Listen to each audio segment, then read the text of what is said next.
I read the resolution that the Battleship is a well-known tourist attraction that provides a hub for economic growth, historical education, and community engagement. And whereas there is currently an area at the Battleship Cove Yacht Club that is not being utilized to generate revenue and tourism within the city, and where these concerns regarding portions of ownership be it resolved that the Committee on Economic Development and Tourism convene with administration to verify ownership of the property and discuss the potential of developing and regulating existing moorings.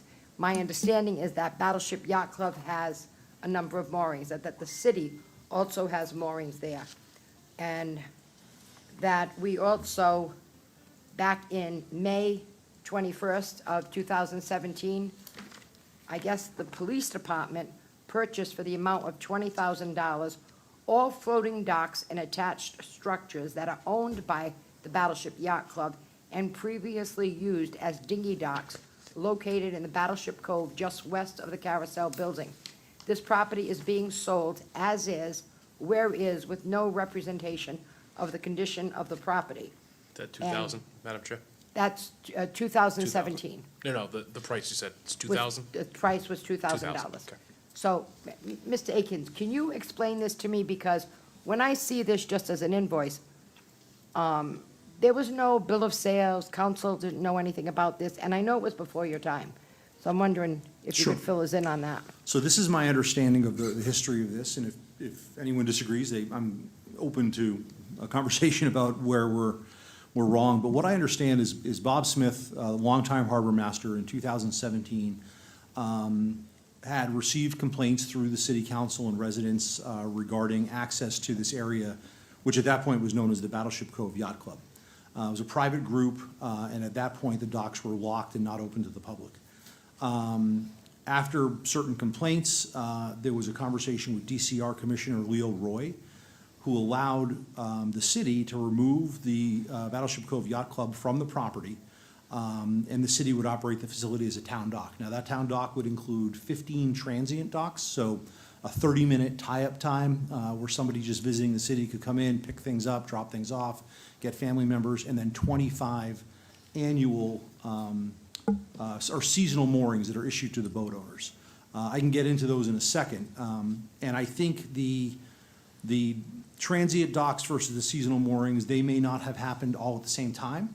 But from what I understand, beginning in 2017, the Battleship Cove Yacht Club sold the docks to the city for the sum of $2,000. You see the invoice there. I don't know why it never went before the city council. I do know that it was a city check. The reason that the police department is the purchaser on the invoice is that Bob Smith, and actually still by ordinance, the harbor master works through the police department.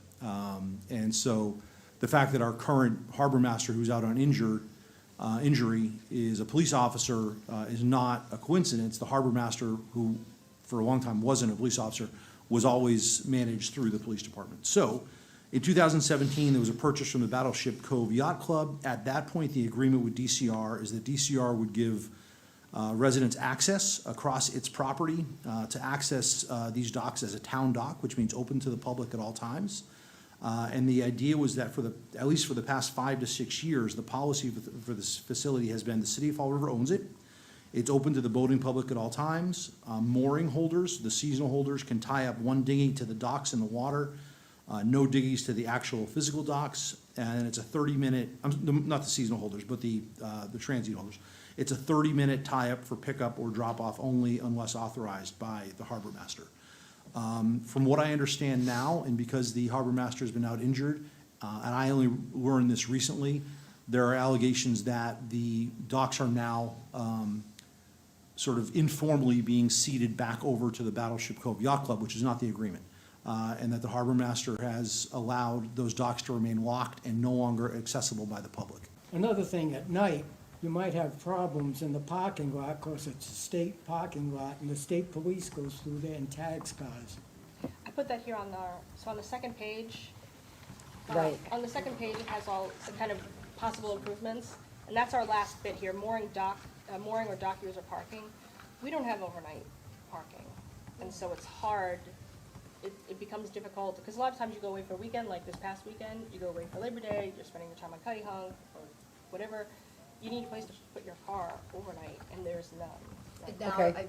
the state police put that gate in, so even if you did park there at one point, now you can't park there because you'd be locked in. Right. Okay. Ideally, if we had like a gate that had like a user code or like a key card or something, I'm not saying you have to change gates over, but these are kind of ideas that we think about, so that if you have a pass, you can, and even in transients could be handed a pass that could then just be deactivated, when they leave.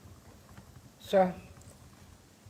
So, myself, I think the major problem is the administrative part of it. We've had harbor masters, and I know Jose, and it's the communication that has to be right there. Because if somebody comes up the river and they say, hey, you know what, let's stay here overnight. So, they pick up the radio, if you're in Newport, anywhere, harbor master, he answers. You got a mooring? Yeah, go to 42, go on dock, and log in, pay for it, and I'll see you later, have a good time. And the code to our gate is what it is. Now, as far as it being public access, if you take the lock off, I'm gone for sure. Because I got a lot invested in my dinghy, my motor, and this, we know what the situation is with theft. It's going to go. So if it's not locked, I love the harbor, 100%. And I tell people to come.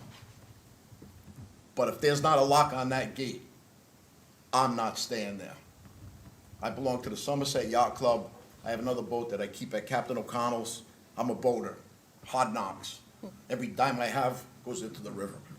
So, that being said, you need somebody, can be us at the Battleship Yacht Club, that takes care of, when somebody calls, somebody's got to answer. When I go to Bristol and I want to go to Gray's Ice Cream and I want to pull up somewhere, I just pick the radio up and call and, yeah, go over here, go over there, no problem.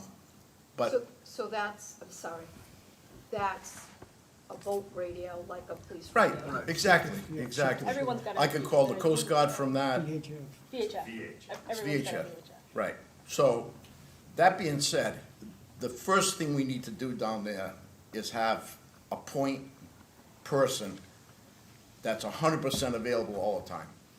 Now, doesn't have to be one person, it can be a chain of people. But when the radio goes off, or when the phone call comes in, or they're on Dock Wa, they need an answer. Because like you said, he comes all the way over from Wickford. Where do I go? Bill, could you please state your name and address for the record? It's kind of funny. Bill Leach, 75 Ferry Street. My idea was, I just wanted to get on the kayak rack. When Bob was in office, the first thing they did, they took all those racks down. And a lot of communities, I go to a lot of communities, and a lot of them have like kayak racks. Bristol's got them, East Greenwich, Wickford. And what you do is you buy that part, or you buy the cube to slip your kayak in. And this is done right on that dock. There was enough room to do it, and then mooring holders could slip their smaller dinghies in, and then you could actually rent the spaces for the kayaks. We're doing things way beyond 79 being completed, but if the goal of the city, and I know it's our goal, to see the waterfront developed and to be able to put things like this Yeah. on the waterfront. And this is just a very preliminary meeting, because I've heard, things from different people, but I'm not a boater. Are you a boater, Andrew? Are you a boater? I'm gonna go on Mr. Reback's. Yeah, we're not, boaters. But, so I couldn't say, well, yeah, this is something that, but that's why I asked you all to come. I really appreciate all the information that you've given us to this point, and I'm glad that Attorney Akins, who's our city administrator, heard a lot of this, as well as Attorney Howiak. And any ideas you come up with, let's convene again, and let's come up with a plan, whatever we can do on the city side to help to get people in the water, out of the water, to get people to come to our city is really what we want.